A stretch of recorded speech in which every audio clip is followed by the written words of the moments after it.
Agradecemos la presencia de todos en este evento de celebración tan importante para el Banco de la República, pero no solo para nosotros. Es un honor poder haber hecho una alianza tan importante con la Universidad del Rosario y su Facultad de Creación y realmente agradecemos su compromiso en todo el proceso para desarrollar el evento. También con el Museo de Antioquia. Estamos felices de que puedan estar aquí acompañándonos y venir a Bogotá. Sabemos que ayer fue el cumpleaños oficial y en Medellín unas celebraciones masivas, unas expresiones de cariño importantes al maestro. Y desde el Museo Botero lo que quisimos y desde las colecciones del Banco de la República fue celebrarlo por medio de un evento académico, un evento de pensamiento, de reflexión sobre qué es Botero hoy, qué es digamos, cuál es la importancia de su obra, revisar su obra y, por supuesto, también hablar de la importantísima misión como filántropo, ¿no? Podríamos hablar de diferentes facetas del maestro Botero, como gestor, como incluso curador, como artista, y esa misión de mecenazgo que ha sido única y es única en el país, pues es sin lugar a dudas, pues lo hace uno de los artistas más reconocido y querido del país. Su merecida fama ha sido producto de décadas de una infatigable labor, de una disciplina como artista que deja mucho que nos enseña muchísimo. Y pues queremos expresar esa gratitud y afecto al donante y expositor de este museo tan importante, del cual, digamos, hablaremos más adelante también, sobre qué implica desde lo museológico también este espacio aquí en Bogotá. Decir que el museo es un museo importante y muy popular, cosa que hoy en día, en épocas post-pandemia, es de suma importancia. Abrimos el museo y en un año de pandemia fue un museo que recibió más de 91.000 personas cuando estábamos encerrados.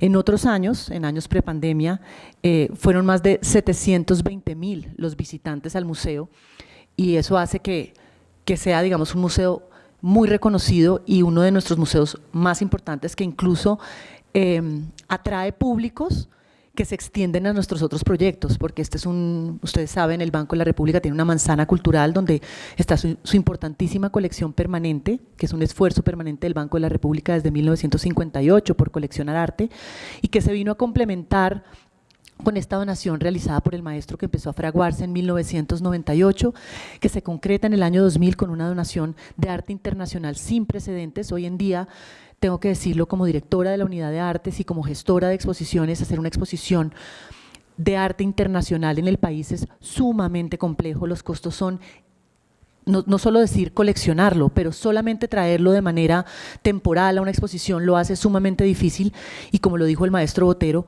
lo importante es poder, lo que más le hizo falta a él en Colombia cuando se estaba formando como artista, lo mismo que le sucede a la maestra Beatriz González, es haber tenido acceso a los grandes maestros de la pintura y de la escultura para poderse formar y entender qué implicaba esa labor de ser pintor, qué implicaba la historia del arte, la importancia de entender la historia del arte más allá de las láminas o de los libros disponibles.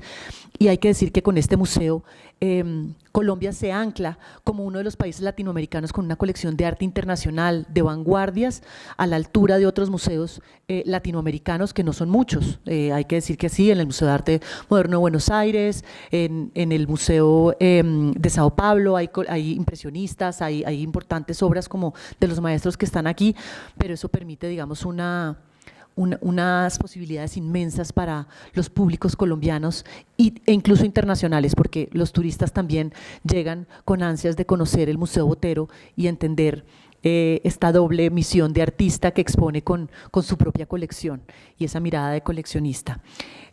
Para pues dar inicio a esta celebración y a este evento tan importante que tenemos hoy, que es un evento que se realizará entre 10 de la mañana y 5 de la tarde, porque queremos invitarlos posteriormente a visitar el museo. Creo que no podemos cerrar el evento sin que hagan un recorrido por el museo.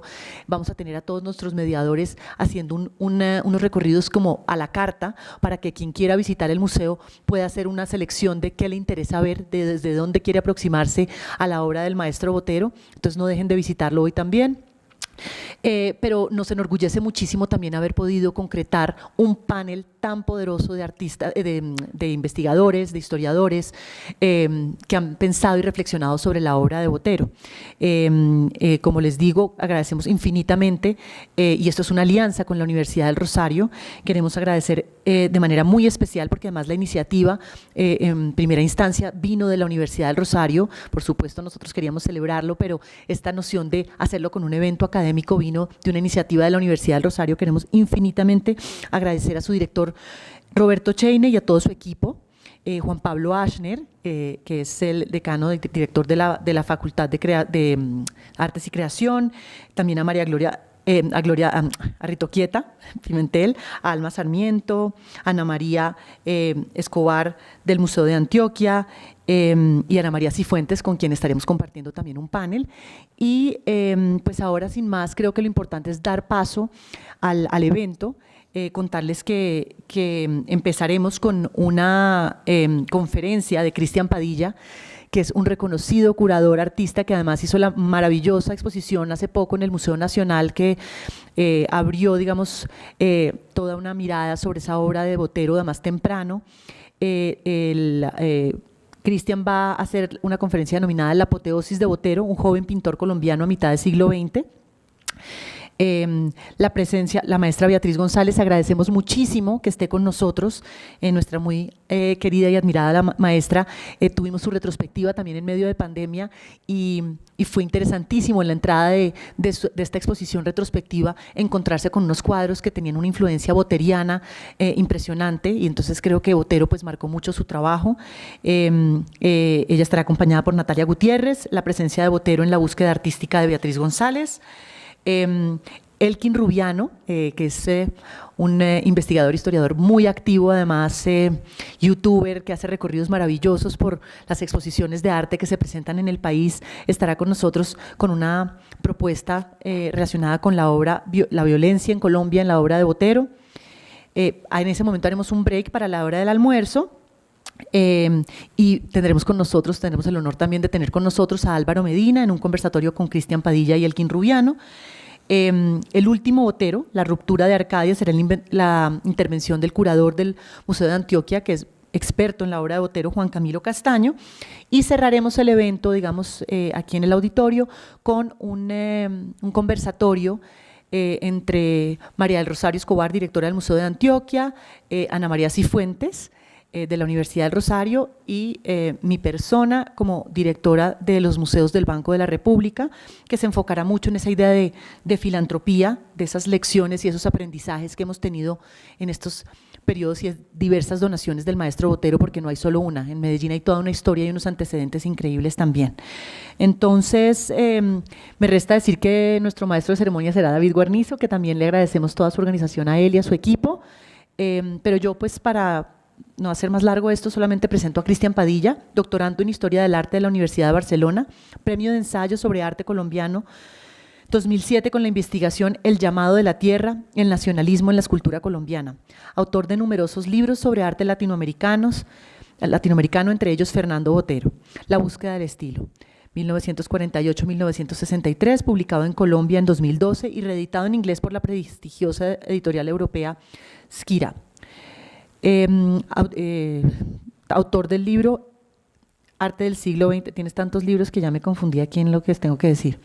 Arte del siglo XX en Colombia, contado en 12 obras, ganador del premio Bogotá Creativo y reconocido como uno de los mejores 50 libros en Colombia durante el 2021 por el diario Criterio, curador de varias exposiciones, entre ellas El joven maestro Botero, obra temprana en el Museo Nacional, Un arte propio, convergencias entre México y Colombia en el Museo de Arte del Banco de la República.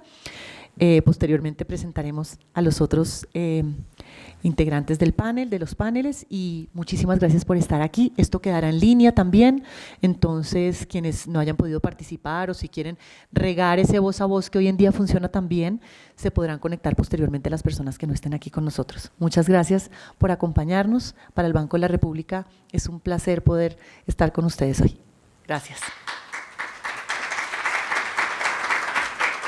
Bueno, muy buenos días a todos los que nos acompañan el día de hoy. Bueno, primero que todo quiero hacer un agradecimiento enorme a la Universidad del Rosario, a Alma Sarmiento muy particularmente y al Banco de la República y a María Wills por invitarme no solamente a participar en este evento, sino contribuir y colaborar en la organización de este maravilloso panel de esta agenda académica del día de hoy, que tiene como objetivo el festejo que tuvimos el día de ayer, es decir, mi cumpleaños. Y también los 90. Muchas gracias. Que tengo una maravillosa coincidencia con el maestro Botero y sus 90 años que estaba celebrando el día de ayer. Entonces, un agradecimiento a las dos instituciones por hacer posible este maravilloso evento. Mi presentación el día de hoy tiene como papel de alguna manera ser el telonero de la maestra Beatriz González. Así que como preámbulo a la presentación y a la conversación que ella tendrá con Natalia Gutiérrez, mi responsabilidad sería en gran medida como ubicar una especie de contexto histórico que nos permita hablar de todo ese proceso maravillosamente creativo de Fernando Botero a finales de los años 50 y 1960, la consagración y los grandes aportes que él hace durante ese periodo. Y por ello yo concluí que la mejor imagen que podía de alguna manera ejemplificar esa consagración es esta que ustedes están viendo en la presentación, la apoteosis de Ramón Hoyos, y que por lo tanto es la obra y el título que inspira mi presentación, que se llama La apoteosis de Fernando Botero, un joven pintor colombiano a mitad del siglo XX. La obra se llama La apoteosis de Ramón Hoyos y es una obra que compendia pues, muchos de esos aportes artísticos, culturales y de alguna manera conceptuales, como lo vamos a ver a lo largo de la sesión, de ese preciso momento en el cual Botero se consolida y se consagra no solamente como un gran pintor en el contexto colombiano, sino que empieza a abrir las puertas para hacerse conocer en Latinoamérica. Entonces quiero empezar con esa imagen, con esa obra de un ciclista que está pasando por encima de sus competidores, una imagen muy cargada de humor en este sentido, ¿no? Y de una pincelada y de un color magnífico. La maestra Beatriz González tuvo la oportunidad de ver esta obra en 1959 cuando participó en el Salón Nacional de Artistas y mucho tiempo después, posteriormente, empezó a reconocer una gran importancia y una gran influencia de esta obra en particular. Voy a citar a la maestra Beatriz González. En 1986 le hacen una entrevista y en esa entrevista ella dice lo siguiente al respecto de la obra. Dice, entonces uno pensaba que después de ver la apoteosis de Ramón Hoyos ya no había nada que hacer. Él había cogido toda la cultura europea y la había transformado en colombiana. Y había cogido todos los temas colombianos y uno sentía que se le cerraban los caminos. Para mí, el ideal de un pintor era Botero. Esta es la frase que nos deja la maestra Beatriz González al respecto de esta obra. Yo coincido en muchos de estos aspectos que cuenta la maestra Beatriz González que hacen particular y original la obra de Fernando Botero. Yo siento que precisamente la genialidad de Botero radica en la capacidad que él tiene de asimilar, compendiar todas estas numerosas influencias que provienen desde el arte prehispánico, el arte popular, el expresionismo abstracto que conoce Nueva York, el pop art que lo conoce en su momento incipiente, el arte mexicano, el muralismo mexicano y por extensión el arte de sus maestros antioqueños. Entonces, de alguna manera coincido con esa idea que ella plantea de un artista que toma toda la cultura europea y la transforma en colombiana. La apoteosis de Ramón Hoyos es, en este sentido, una apropiación de la grandilocuencia de la pintura europea y de sus iconografías mitológicas y religiosas que mostraban siempre de manera rimbombante y barroca la glorificación de un personaje, de ahí el nombre de apoteosis. Si ustedes se fijan, no es un nombre que sea para nada común dentro de la pintura colombiana, esa palabra apoteosis, la de la glorificación del gran personaje. Y en la pintura europea normalmente estaba ligada a personajes que habían sido deificados. Entonces encontraremos, por ejemplo, títulos de la apoteosis cuando se refiere, por ejemplo, a la apoteosis de San Ignacio en la maravillosa iglesia, en el techo magnífico de la iglesia de San Ignacio de Loyola en Roma, pintada por Andrea del Pozzo. La encontraremos en el Museo del Louvre cuando hablemos de Homero, la apoteosis de Homero, y en este caso pintada por Ingres. La encontraremos en François Lemoine cuando veamos la apoteosis de Hércules. Todos ellos, si ustedes se fijan, son personajes que aparecen en caballos alados o se posan en el cielo o en las nubes gracias a la ayuda de algunos ángeles, etc. Están en ese momento de transfiguración, de deificación. Encontramos a Giambattista Tiepolo acá haciendo también la transfiguración de un rey en la apoteosis de la monarquía española, todos en los cielos, todos en medio de las nubes. Y encontramos a esta que me parece que es la más diciente, la de Napoleón, pintada también por Ingres, y en la cual encontramos a Napoleón desnudo como un dios romano en su carruaje tirado por caballos voladores. Y entonces acá encontramos a un personaje colombiano. Y ahí, después de haber visto todo este preámbulo y estas referencias anteriores, encontramos que la apoteosis de Ramón Hoyos es entonces una forma de apropiarse de la historia del arte y tomarla con mucho humor. Entonces no era gratuito simplemente un personaje. En este caso no encontraremos entonces a un político, no encontraremos un líder político como sí podíamos encontrar la monarquía española y un rey. Y yo creo que eso se debe a que un contexto tan polarizado como el de Colombia en los años 50 y 60 o incluso en la actualidad no encontraría un líder que mereciera ese honor de aparecer al lado como un Napoleón. No encontraríamos un líder en el Partido Liberal, no encontraríamos un líder en el Partido Conservador, pero Botero concluye que sí puede encontrar un líder que unifique a toda una nación y eso lo va a encontrar en el deporte. Fíjense ustedes que en la actualidad todavía tenemos esa posibilidad de encontrar personajes que se convierten icónicos y que reúnen a la población en medio de sus polarizaciones políticas. Tenemos un Nairo Quintana y en este caso pues digamos que esta sería como una especie de semejanza a ese periodo de los años 60 en el cual Ramón Hoyos se convierte en la figura del deporte más importante en Colombia. A eso hace entonces gran alusión esta pieza. Por otro lado, tenemos entonces una novedad, estamos hablando de un artista que por primera vez toma los temas de la cultura popular, los temas provenientes de los periódicos y los traslada al campo del arte. Eso me parece que es una de las tremendas novedades que la maestra Beatriz González toma también como uno de los importantes aportes en la pintura de Fernando Botero. Y por otro lado también encontramos, ya que hemos visto como esos referentes de la historia del arte, un artista que también tiene una tremenda novedad en el campo del arte colombiano. Es el primer artista que hace versiones de la historia del arte, o covers, como suelo decirle yo. Es el primer artista que hace eso en el campo del arte colombiano. En el campo del arte occidental, en Europa, sabíamos perfectamente que Picasso era especialista en mirar la historia del arte, reinterpretarla en su propio estilo. Lo hacía Manet, lo hacía Velázquez antes de él, lo hacía Caravaggio, lo hacían todos los artistas. Lo hacían como revisiones donde se apropiaban de un lenguaje y lo expresaban de otra forma o hacían contemporáneos los temas. Pero en el arte colombiano no se veía eso. Y por eso creo que acá también hay uno de esos grandes aportes en la obra del maestro Fernando Botero. Y ahí que un artista como Beatriz González, cuya conducta, digamos, consiste en apropiarse de las imágenes de la cultura popular, de la misma historia del arte, encuentre en Fernando Botero un referente temprano a lo que va a ser uno de sus procesos de creación. Entonces, en 1959, cuando Fernando Botero presenta esta obra al Salón Nacional, una obra de un tamaño además monumental, una obra de 3 metros de largo, yo creo que es lo más cercano a una pintura mural y personalmente creo que es la pintura más grande que yo he visto del maestro Fernando Botero. Estamos hablando en ese momento, en 1959, en el Salón 12 de artistas colombianos, a un artista que tenía 27 años y a sus 27 años ya tenía las distinciones de haber ganado a los 19 o 20 años el segundo premio en un salón de arte en un Salón Nacional de Artistas Colombianos. A los 19 años le habían hecho su primer libro, con textos de Walter Engel. Tenemos un artista que se había ganado el año anterior, de 26 años, el primer premio en el Salón Nacional de Artistas. Entonces la pregunta es, ¿cómo un artista tan joven, de 27 años, llega a este punto de consagración y de consolidación con una obra como la que estamos viendo? ¿Cómo logra Fernando Botero eso tan tempranamente?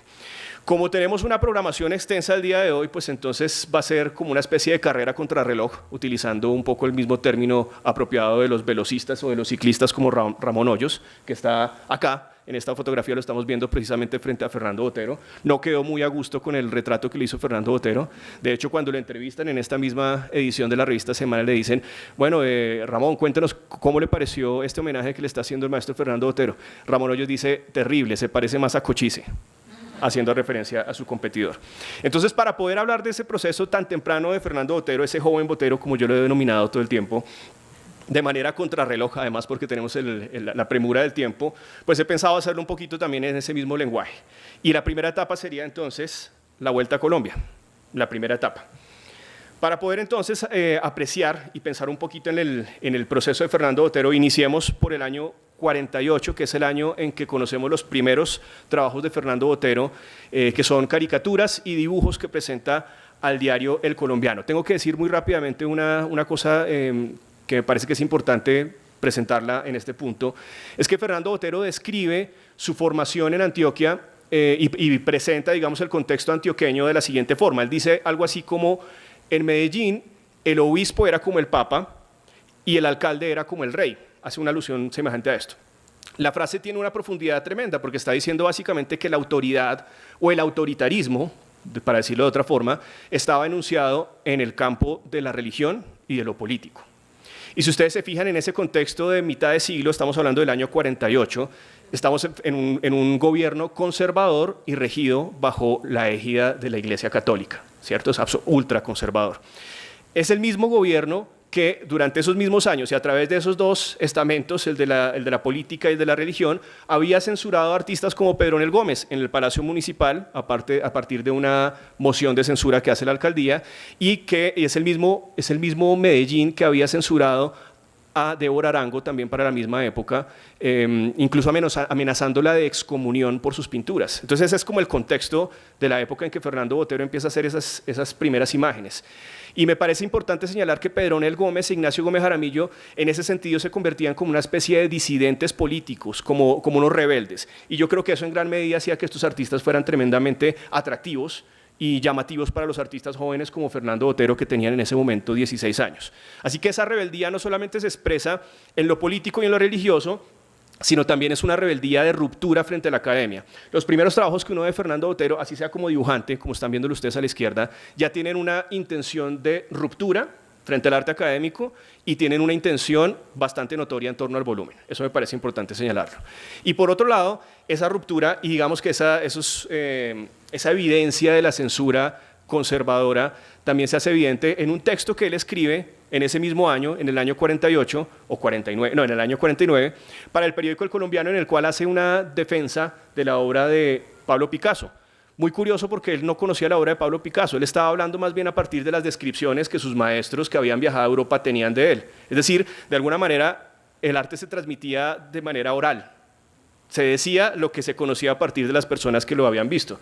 Pero como estaba diciendo María al inicio, Botero realmente se forma en un ambiente donde no hay museos, donde los referentes artísticos los va a ver es mucho tiempo después. Si al caso se veían en Colombia, pero era a partir de fotografías en blanco y negro. No había una noción para poder entender realmente la pintura de estos grandes maestros. Efectivamente, y para comprobar el ambiente conservador, cuando Botero hace su defensa de la obra de Picasso con 16 años en el periódico El Colombiano, lo que pasa al día siguiente es que lo echan del colegio, porque además es un colegio católico y el monseñor rector se entera de que Botero, el joven Botero, es una manzana podrida que está defendiendo a los comunistas, porque en este caso estamos hablando de un artista que hacía parte del movimiento del Partido Comunista. Entonces esa es la razón para inmediatamente sacarlo del colegio. De todos modos, me parece importante señalar que Botero tenía, aún sin ver una pintura de Picasso, una tremenda admiración por la obra de Picasso. Y es interesante ver cómo esa premonición de su admiración por ser tan grande como Picasso, de alguna manera se llega a cumplir mucho tiempo después, 60 años después, cuando logra hacer una exposición maravillosa curada por la investigadora Cecilia Bracci, que permite hacer un diálogo, y de hecho se llama así la exposición, Botero dialoga con Picasso, donde se reúnen los temas, donde se reúnen las obras, y las obras se confrontan y entran entonces en una suerte de conversación.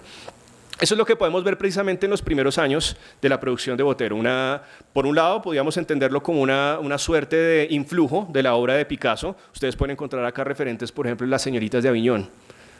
Y estamos viendo de todos modos un artista que desde sus primeros trabajos tiene una ruptura con el arte académico y con la tradición. Estos son los primeros trabajos de Fernando Botero, aunque realmente a la gente le cuesta reconocerlos, ¿no? Pues porque no se trata para nada del volumen que uno esperaría en su obra.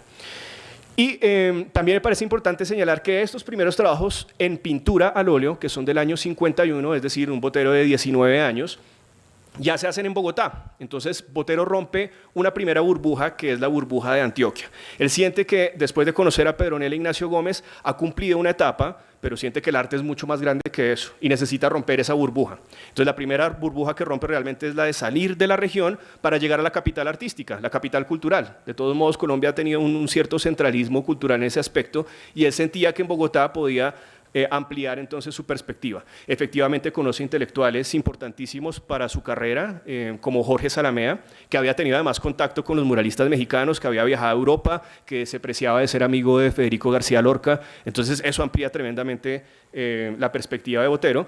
Y en el año 52 él presenta una obra al Salón Nacional, estamos hablando de Botero de 19, 20 años, presenta una obra que se llama Frente al Mar, con la que gana el segundo premio en el Salón Nacional de Artistas. Pero tengo que decir, y siempre lo digo, que es un segundo premio con sabor a primer premio.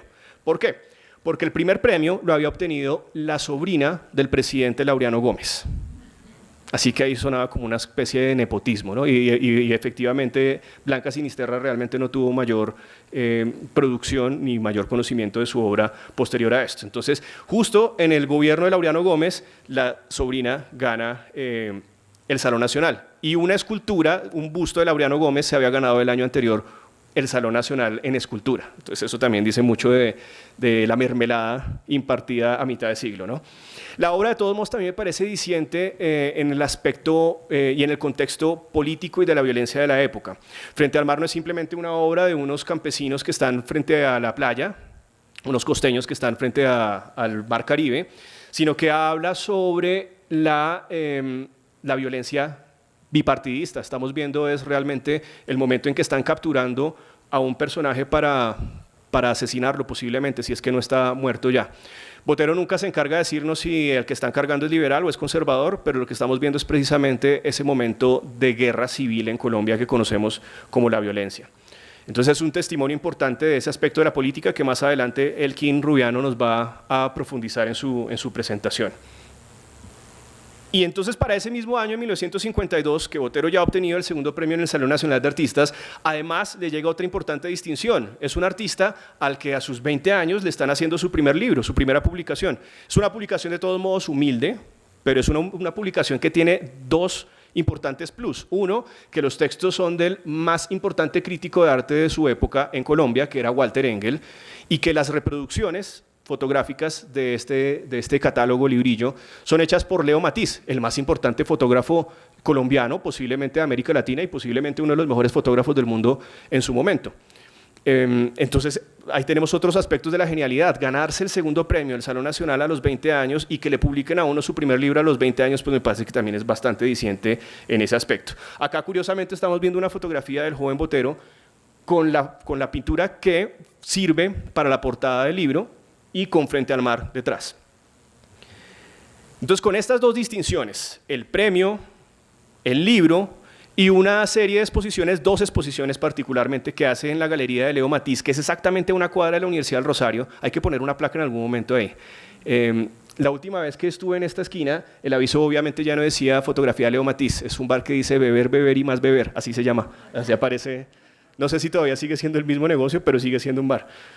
Podríamos ir a celebrar más tarde ya, posiblemente. Y en ese local, que todavía existe la caja de la ETV y tiene el mismo número, curiosamente, se hizo la primera exposición individual de Fernando Botero y la segunda. Y de las dos exposiciones, el dinero que recauda le sirve a Botero para emprender su viaje, es decir, romper la segunda burbuja y acabar con la Vuelta a Colombia. Es decir, por fin poder ir a conocer los referentes del arte moderno directamente en Europa. Así que hasta ese punto sería la primera etapa, que es la Vuelta a Colombia. La segunda etapa sería el Giro de Italia. La verdad es que Botero empieza por el Tour de France. Conoce Francia además porque quería conocer el arte moderno, quería conocer a Picasso, ese venía siendo su sueño desde hace un tiempo atrás, pero parece que hay como una especie de decepción inicial con el arte moderno y con París, y decide entonces proseguir su viaje y en vez de quedarse en París, se va hacia Florencia y se establece en Florencia los próximos 2 o 3 años. Eso le va a permitir conocer y profundizar el arte del Renacimiento y se va entonces a encontrar con algunos de los maestros que él va a reconocer como sus formadores, como sus reales maestros. Uno de esos es Paolo Uccello y si ustedes se fijan en este caballo que estamos viendo, este caballo tiene, digamos que algunas de esas virtudes del volumen que le interesaron desde ese momento profundamente a Fernando Botero. De hecho, en este momento, estamos hablando del año 53, Botero también llega a sus manos un libro de un teórico e historiador de arte que se llama Bernard Berenson, y Berenson en su libro que se llama Los pintores del Renacimiento, habla en algún párrafo de el gran aporte de artistas como Paolo Uccello o el Giotto, del cual señala Berenson dice algo parecido como lo importante de estos artistas era que se trataba de los primeros artistas que le impregnaban volumen y tridimensionalidad de su pintura. Es decir, hacían o generaban la sensación de que sus caballos se salían de lo bidimensional. Eso le llamó mucho la atención a Botero, esa idea del valor táctil de la pintura. Así lo utilizaba, es el término que utilizaba Berenson, los valores táctiles de la pintura de Uccello. Así que acá encontramos una pintura a la derecha, es una pintura de Botero del año 53, que evidentemente tiene algunos elementos de Uccello. Conoce también, por supuesto, a Piero della Francesca, que va a ser también uno de sus referentes, y hasta la actualidad podemos, si tenemos la oportunidad de preguntarle hoy al maestro Botero cuál es uno de sus grandes maestros, él va a decir siempre que Piero della Francesca. A Piero della Francesca lo va a conocer no solamente en los museos florentinos, sino que se hace unos viajes alquilando o comprando una Vespa, tengo entendido, que se va de castillo en castillo, de iglesia en iglesia, conociendo la Capilla Scrovegni en Padua, y bueno, a su paso también en su recorrido va conociendo los frescos y las grandes obras de los artistas del Renacimiento. Entre esas, por ejemplo, podemos decir, este por ejemplo es un referente, me parece que es un referente que hace un diálogo con la obra de Piero della Francesca, y que pertenece a la colección de la Universidad de los Andes. Y en esos viajes también conoce el castillo en Mantua, donde está la Cámara de los Esposos, la Cámara degli Sposi de Andrea Mantegna, que se va a convertir no solamente en un gran referente en su obra, sino que además va a ser el primer cover, la primera versión de la historia del arte que Fernando Botero realice, y la que lo va a llevar a un tremendo reconocimiento. Entremos a la tercera etapa. La tercera etapa sería el ascenso. Fernando Botero regresa a Colombia en el año 55. Y entonces en ese trayecto entre el 51 y el 55, esos 4 años que estuvo fuera de Colombia, ocurrieron tremendos cambios. Por ejemplo, un golpe de Estado militar y la entrada de una dictadura, que acá se viene a conocer más bien como una dicta blanda, de Rojas Pinilla. El cierre de salones nacionales en esa época y el cierre también de muchos medios de comunicación y de prensa, y la llegada de Marta Traba, que también parece que es un componente importantísimo para el arte colombiano. La llegada de Marta Traba a Colombia, porque además produce una nueva visión y una nueva comprensión de las prácticas artísticas internacionales. Todo eso ocurre en ese periodo. Y también una súper importante es la llegada casi al tiempo entre Marta Traba y Botero de Alejandro Obregón, que había estado hasta el año 48 en Colombia y se había ido unos años a Francia, donde acentúa más, digamos que su lenguaje picasiano o de alguna manera sus influencias cubistas, y llega deslumbrando con un nuevo y muy moderno estilo de pintura en el año 55. Así que cuando Botero llega a Colombia después de esos 4 años en Europa y viene con una pincelada muy renacentista y una pintura muy hacia la mirada al pasado, le va muy mal en las exposiciones individuales que hace. Y le va muy mal en oposición a lo bien que le empieza a ir a Obregón con ese lenguaje tremendamente moderno. Entonces hay una primera decepción, digamos, de Fernando Botero, o más que decepción, simplemente se da cuenta de que ese lenguaje que ha aprendido tiene que involucrarlo y permearlo de ese lenguaje moderno que está pintando Alejandro Obregón. Así que estas son unas obras también tempranas del año 55, 56, donde ya encontramos la influencia poderosísima de Obregón en todos los artistas de Colombia.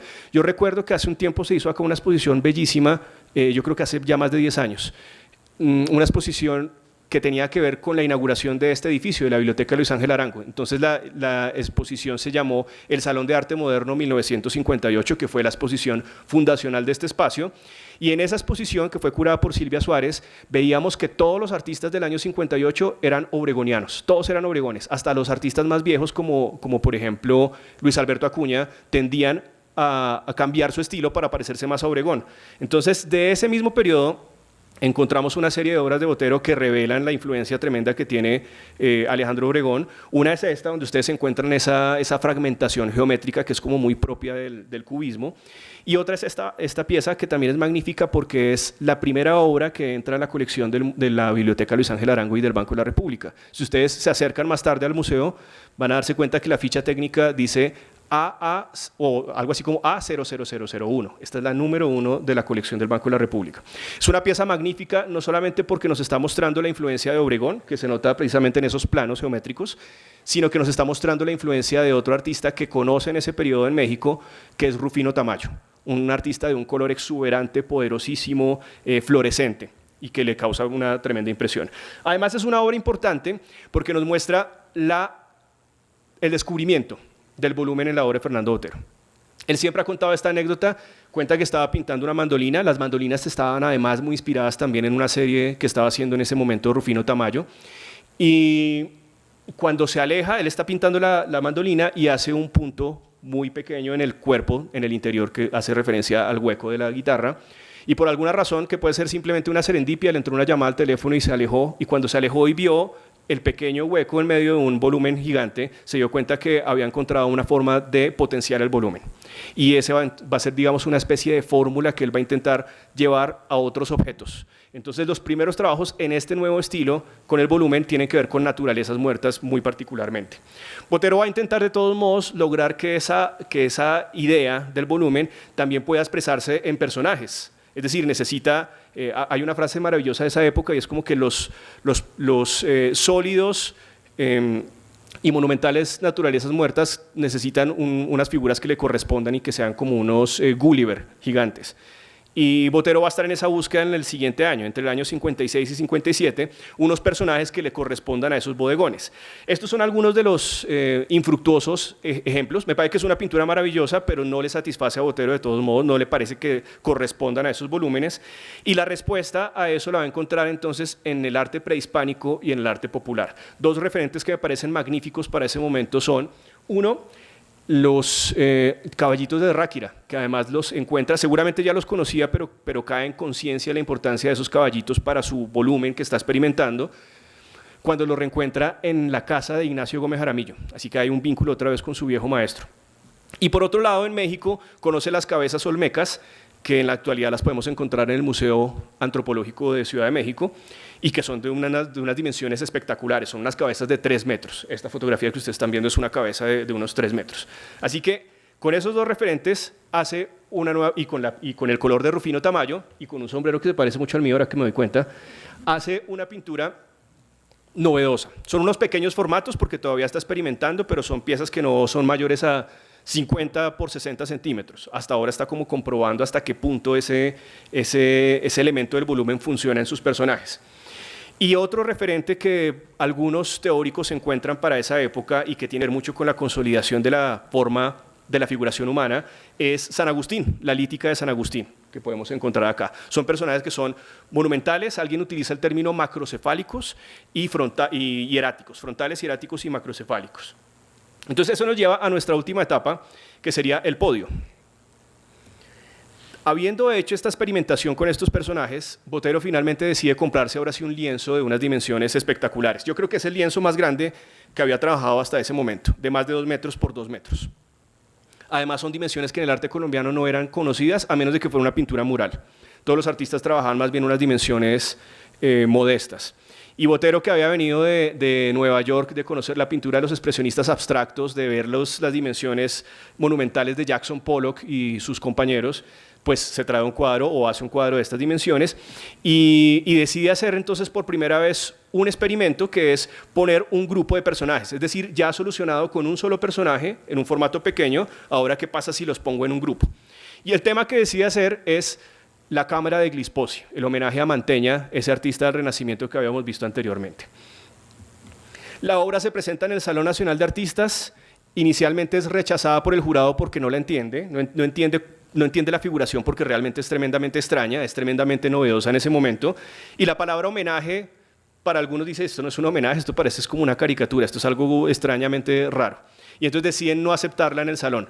Al día siguiente Marta Traba hace una columna de descrédito a los jurados, básicamente los insulta, les dice que son unos ignorantes, que ellos no comprenden que la historia del arte tiene artistas que trabajan las versiones de la historia del arte y que en ese caso esta se trataba de una versión como las hacía Picasso, las hacía Manet, como lo estábamos diciendo, y entonces después de esa vaciada es cuando el jurado se retracta y dice, por supuesto que el maestro Botero está invitado a participar.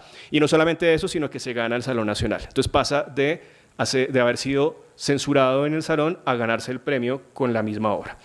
Esta lamentablemente es la única fotografía que conocemos de la obra. La obra, en ese momento el Salón Nacional no tenía el estatuto que exigía que las obras que ganaban hacían parte de una colección nacional, entonces la obra al poco tiempo se vendió en Estados Unidos y desde entonces ha estado perdida. Ha sido mi reto a lo largo de estos 12 años de trabajo en torno a la obra de Fernando Botero, encontrar ese es mi santo grial y espero encontrarlo. Y estamos muy próximos a encontrarlo porque ya sabemos que está en una colección en Estados Unidos. Entonces creo que en los próximos meses encontraremos la cámara de Glispósi. Ya tengo por lo menos la primera imagen a color de un fragmento. Espero tener pronto la imagen completa. A falta de la cámara de Glispósi 1, tenemos una segunda versión que la hace un poco después, en el año 1961, también de unas dimensiones incluso mayores que la primera, de 2,50 metros más o menos, y que tuvimos la oportunidad de tener en Colombia en una exposición que tuve el gran honor de curar en el Museo Nacional, que se llamó El joven maestro Botero, obra temprana, y que se convirtió obviamente en la pieza maestra de la exposición. Era el tesoro de la exposición y una pieza pues de unas dimensiones tan espectacularmente grandes que casi no entra por ninguna puerta del museo. Realmente casi nos toca romper una puerta del museo para poder entrarla. Esto no es un tipo de obra que se pueda bajar del bastidor y enrollar, no, tocaba entrarla en su caballete y en su huacal, entonces fue todo un reto.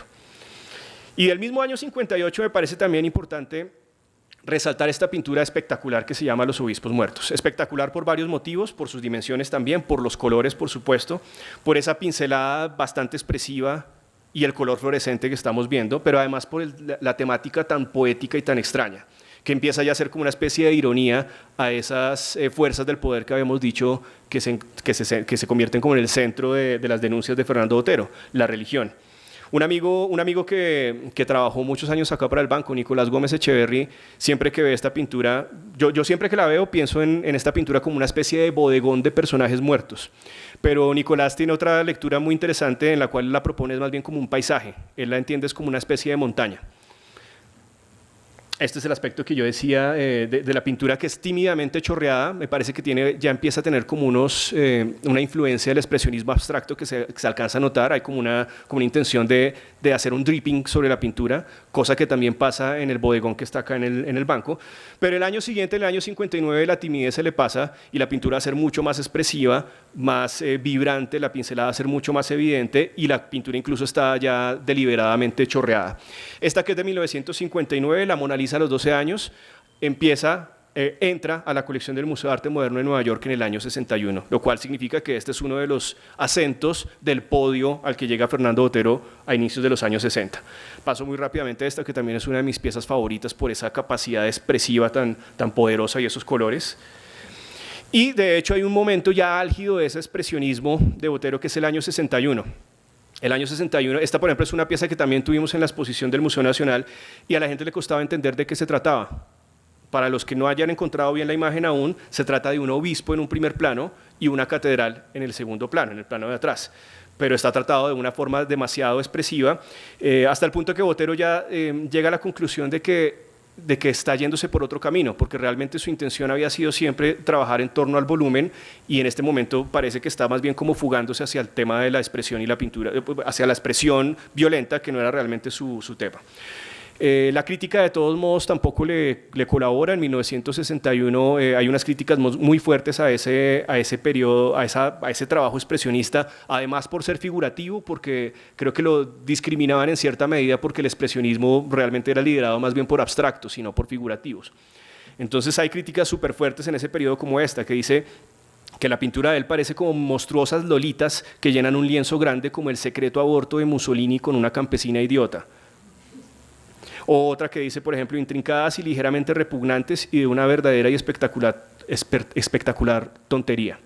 Entonces es un momento en que Botero hace como una especie de reflexión. De todos modos, ese expresionismo sí va a tener una impregnación muy fuerte en el arte colombiano y latinoamericano, y es invitado a ser parte de un grupo de artistas que exhiben esa nueva expresión, esa nueva figuración dentro de una exposición que se llamó Neo-Figurative Painting in Latinoamérica, en la cual participa uno de los discípulos de Botero, hay que decirlo en ese aspecto, ya que estamos empezando como a cerrar con el legado de Botero. El legado podría decirse en principio porque despierta en los jóvenes artistas un interés por ese expresionismo, y ese expresionismo los artistas colombianos lo utilizan en torno a los temas políticos y la violencia de ese momento. Carlos Granada va a ser discípulo de Fernando Botero, discípulo en el sentido de que Fernando Botero pasa por la Escuela de Bellas Artes de Bogotá como profesor en un muy breve periodo, que es 1957-1958, y esa forma de expresión se alcanza a notar en la obra de Carlos Granada y va a perdurar, de hecho, en la obra de Carlos Granada. Otro artista que podríamos decir que queda impregnado por ese interés del expresionismo es Augusto Rendón, que también va a ser un artista tremendamente comprometido con la política de denuncia, y en este caso estamos hablando, por ejemplo, de una imagen donde ocurre una masacre de Estado, no unos homicidios colectivos, una masacre de Estado, hecha por los militares a trabajadores de una fábrica en una población que se llamaba Santa Bárbara en Antioquia. Otro artista, por ejemplo, que también puede ser parte de ese periodo expresionista y que tiene alguna influencia de Fernando Botero es Norman Mejía. Pero también es importante decir, o abrir un capítulo acá, que sería muy largo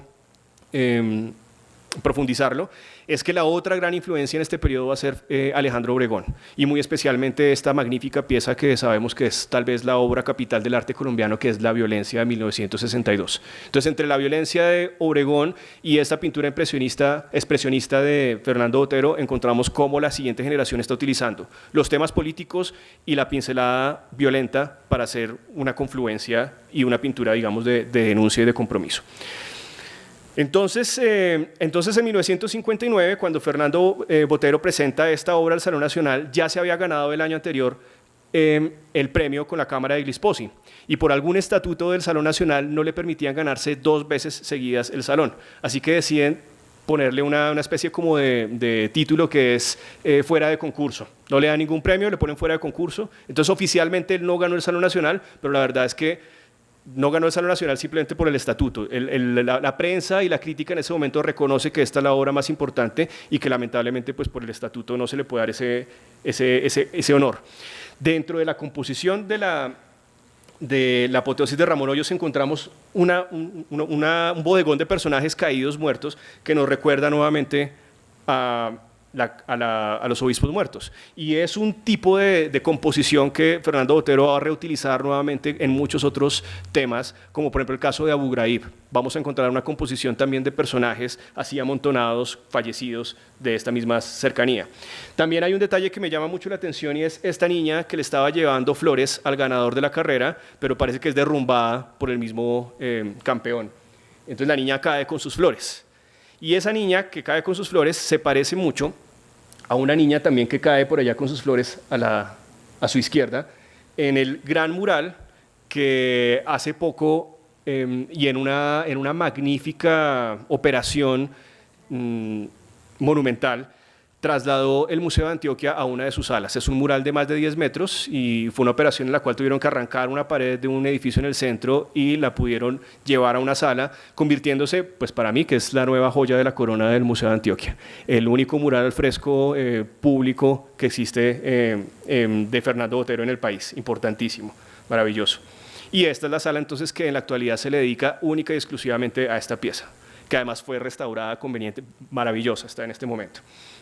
A mí me interesa mucho, para ir cerrando y para ir presentando a la maestra Beatriz González, cuando a Botero lo entrevistan en medio de la ejecución de este mural, en 1960, alguien le pregunta, el entrevistador, el periodista le pregunta, ¿cuál es su máxima influencia? Y Botero dice, aunque va a sonar muy en broma y muy especialmente para la época, mi mayor influencia en este momento es Walt Disney. Y seguramente la reacción de la gente que leía era exactamente la misma, pero resulta que utilizar o llamar la atención de que Walt Disney es una influencia en el arte en el año 60 es aventajarse al arte pop por completo. Entonces me llama la atención que una persona que dice eso en el año 60 realmente se está adelantando al arte pop que estaba ocurriendo en Nueva York y solamente se consolida en el año 62. Las primeras obras que tienen que ver con cómics de Roy Lichtenstein son de 1961, así que Botero se le está anticipando por lo menos un año a Roy Lichtenstein al decir que su influencia era Walt Disney. Y efectivamente uno puede encontrar esa influencia muy pop en los cuadros ya un poquito después de 1963. Acá hay una suerte de cómic. Estamos viendo, primero que todo, un tema que viene de la cultura popular y muy especialmente de los periódicos. En los periódicos había una sección que era la Crónica Roja, y la Crónica Roja era reservada para asesinatos y crímenes y todo este tipo de contenido. Y Botero hace una ilustración, hace una pintura que ilustra un asesinato famoso, el asesinato de Teresita. y el caso se llamó o se conoció popularmente como Teresita la Descuartizada. Y Botero nos cuenta como si se tratara de un cómic, o acá también viene una influencia y una apropiación del arte del Renacimiento, que son las predelas. Las predelas eran las pinturas que se ponían en los altares de las iglesias renacentistas, donde se contaba la vida de los santos, a manera casi que de un cómic. Entonces acá es como si estuviera entrando Walt Disney, pero también estuviera entrando Piero de la Francesca, juntos a generar un nuevo lenguaje que hace referencia a la cultura popular colombiana. El personaje está fumando, entra, encuentra a la mujer desnuda, la descuartiza y finalmente la policía lo coge, todo en una sola escena. Esto es pop antes del pop, como lo dice Fernando Botero. Y todos estos pues definitivamente son como referentes. El hecho de tomar las imágenes no solamente de la cultura popular, sino centrarse por ejemplo en los crímenes, centrarse en la crónica roja, pues van a ser elementos que se anticipan a una de las obras magníficas de la maestra Beatriz González, que es Los suicidas del Cisga, y de la cual pues ella nos hablará más adelante, esa apropiación de las imágenes que encuentra por ejemplo en el periódico, que es evidentemente una conducta muy pop. Pero por otro lado también me parece que hay algo que vincula profundamente la obra de Beatriz González con la de Fernando Botero, y es ese tono con mucho humor y mucha ironía tanto del poder como de la religión. Y acá por eso pongo en diálogo estas dos maravillosas imágenes. Una de Fernando Botero que está en la colección del Museo de Arte Moderno en Nueva York, que se llama La familia presidencial, y que obviamente estaba haciendo una ironía y un sarcasmo tremendo al poder en América Latina, regentado por oligarquías o por dictaduras a lo largo del continente. Y por otro lado, el proyecto para el mural del Congreso, una obra espectacular y de una conducta tremendamente punzante. A mí ese periodo de la maestra Beatriz González, en el cual ella toma la vocería para denunciar ese nefasto gobierno de Julio César Turbay, me parece que fue pues uno de esos periodos tremendamente brillantes y maravillosos. Finalmente, pues la conclusión, y para poder cerrar y presentar a continuación a la maestra, veo que estoy súper pasado de tiempo, simplemente quiero señalar que este es un contexto que nos presenta o que nos responde a la pregunta de cómo Botero llegó a ser Botero. Y esa quería que fuera simplemente como una abrebocas, pero que nos permitiera llegar hasta acá a responder esa pregunta. Este estudio, o por lo menos esta ponencia, termina acá, en 1963, con un artista que escasamente tiene 31 años y que tiene todas las puertas abiertas del mundo para convertirse en el más grande pintor colombiano a los 31 años. Un año después, en el 64, tendría su primera gran retrospectiva en el Museo de Arte Moderno de Bogotá. Un par de años después tendría una gran retrospectiva en Europa que le abre las puertas para toda Europa, en el Stallischen Kunst en Baden-Baden, en 1966. Y bueno, y más adelante va a tener entonces las puertas abiertas para exposiciones en Estados Unidos, en Europa, etc. Es un artista que le quedan todavía 60 años de producción en adelante, y por eso entonces me parece importante celebrar y comprender ese joven Botero. Muchas gracias.